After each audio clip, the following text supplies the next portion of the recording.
Қызым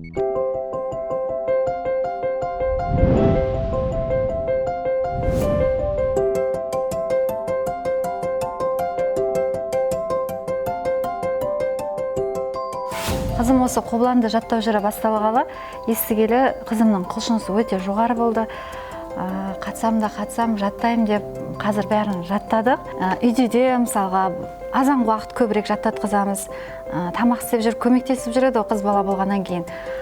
Қайталап сол әр жерінен сұрап көбіне. Келешекте қызыма және де әрбір балаға ол үлкен көмек етеді деп ойлаймын. Өзім қоштаймын, өзім де сұрап жүрем ғой бәрін. Өзім де жаттап алдым.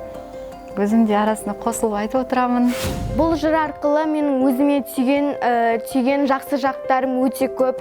Мысалға, бұның ішінде кейіпкерді алатын болсақ, Қыз құртқа деген кейіпкер бар.